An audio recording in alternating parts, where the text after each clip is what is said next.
విజయవాడ అతలాకుతలమవుతోంది.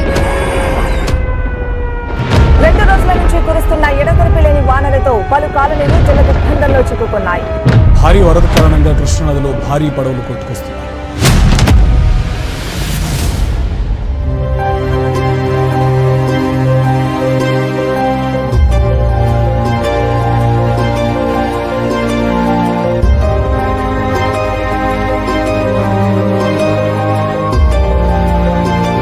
పక్కా ఉద్దేశపూర్వకంగానే ఇది మొత్తం కుట్ర. బ్యారేజ్ పగలగొట్టాలి, చంద్రబాబు నాయుడు గారు చెడ్డపేరు రావాలి.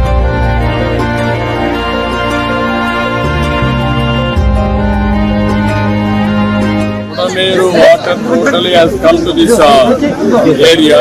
ఇది చూసిన తర్వాత చాలా బాధేస్తుంది. నేను ఇక్కడ నియర్ బై ఆఫీస్ ఏదైతే ఉందో ఇక్కడే ఉంటాను. డైమండ్ అగైన్ ఇక్కడికి వస్తా, రాత్రి కూడా ఇక్కడే ఉంటా. అన్ని కార్యక్రమాలు చేసే వరకు నేను ఇక్కడే అండగా ఉంటాను.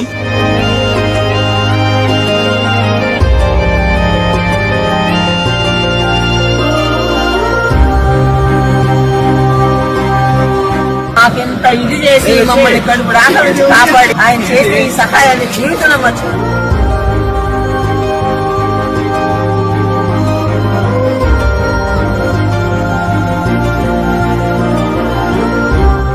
వరద తగ్గే వరకు ఉంటా, సాయం అందించే వెళ్తానన్న సీఎం చంద్రబాబు 7 పదుల వయసులోనూ చురుగ్గా పనిచేశారు.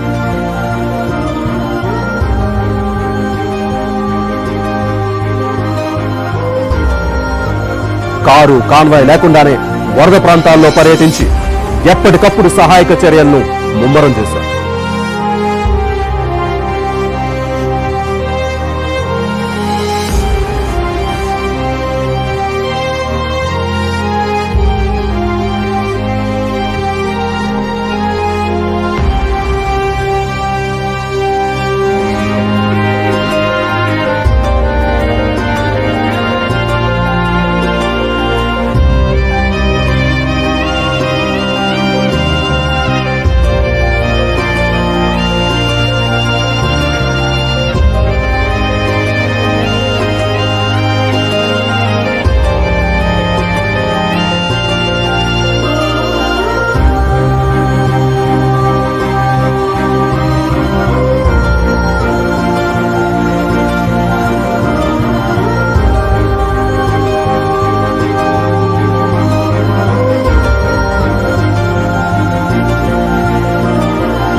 పది రోజుల పాటు నిర్విరామంగా విశ్రాంతి లేకుండా సీఎం చంద్రబాబు పనిచేశారు.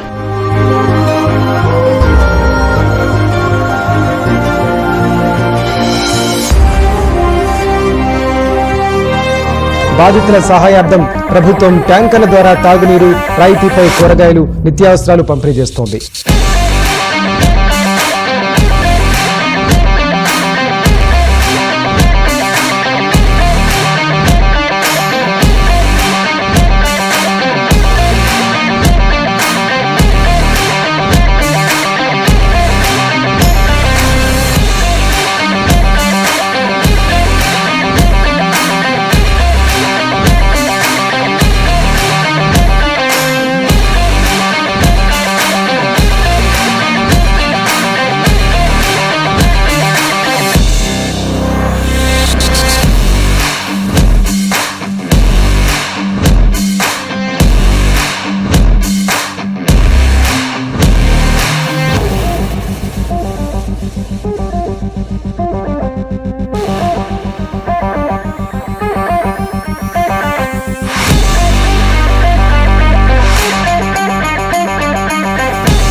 డ్రోన్ల ద్వారా ఆహారం ప్యాకెట్లను అందించేలా ఆదేశాలిచ్చారు.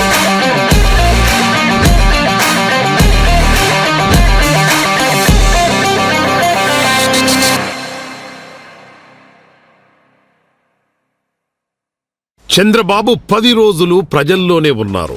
బస్సులోనే బస చేశారు. కలెక్టరేట్ కార్యాలయం సచివాలయమైంది. బోటు, జేసీబీ, ట్రాక్టర్, బల్లకట్టు ఏది దొరికితే అది పట్టుకుని ప్రజల్లోకి వెళ్లిపోయారు. మొదటి 2-3 రోజులు ఆహారం అందించడానికి యుద్ధం చేశారు. ఎన్డీఆర్ఎఫ్ సిబ్బంది, హెలికాప్టర్లు, డ్రోన్లు, బోట్లు అన్నింటి సాయం తీసుకున్నారు. ఆహారం కోసం విజయవాడ హోటల్స్ అన్నింటినీ వాడేశారు. అక్షయ పాత్ర, ఇతరులు స్వచ్ఛందంగా ముందుకొచ్చారు. మరోపక్క డ్రై ఫ్రూట్స్ తెప్పించారు. Biscuits, water bottles, fruits, noodles తెప్పించారు. 4-5 రోజుల నుంచి వరద తగ్గుముఖం పట్టడంతోనే రాష్ట్రం నలుమూలల నుంచి ఫైర్ ఇంజన్లను రప్పించారు. వరద తగ్గిన ప్రాంతాల్లో ఇళ్లు, రోడ్లు శుభ్రం చేయుట మొదలుపెట్టారు. ఇక నిత్యావసరాల పంపిణీ మొదలుపెట్టారు. రాష్ట్రం నలుమూలల నుంచి సరుకులు తీసుకుని లారీలు విజయవాడకు వచ్చేశాయి. బియ్యం, కందిపప్పు, నూనె, దుంపలు, ఉల్లిపాయలు ఇలా మొత్తం సరుకు దించారు. ఇదే సమయంలో రాష్ట్ర వ్యాప్తంగా వాటర్ ట్యాంకర్స్ తెప్పించారు. మరోపక్క పారిశుద్ధ్య పనులు, హెల్త్ క్యాంప్స్ మొదలయ్యాయి. ఉచితంగా ఇంటి వద్దకే బైక్, కార్, ఆటో రిపేర్లతో పాటు ఎలక్ట్రానిక్స్ రిపేర్లు కూడా మొదలయ్యాయి. మరోపక్క ఇన్సూరెన్స్ క్లెయిమ్ల కోసం ప్రత్యేక స్టాల్స్ పెట్టారు. ఇవన్నీ చేస్తూనే బుడమేరు గన్లు పూడ్చారు. ప్రకాశం బ్యారేజీకి కొత్త కౌంటర్ వెయిట్లు ఏర్పాటు చేశారు. బుడమేరు కాల్వ పూడికతీత తీశారు. ఆక్రమణలు తొలగించారు. ఒక పక్క విజయవాడతో పాటుగా లంక గ్రామాలకు వరద వస్తే వాటిని చూసుకున్నారు.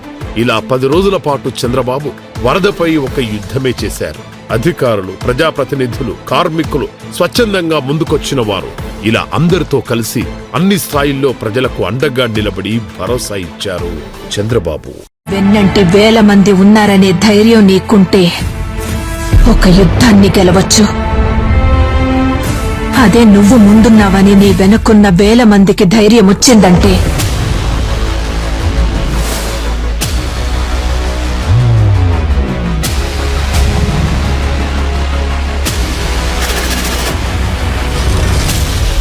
దేవుళ్ళ అందరినీ కాపాడాడయ్యా.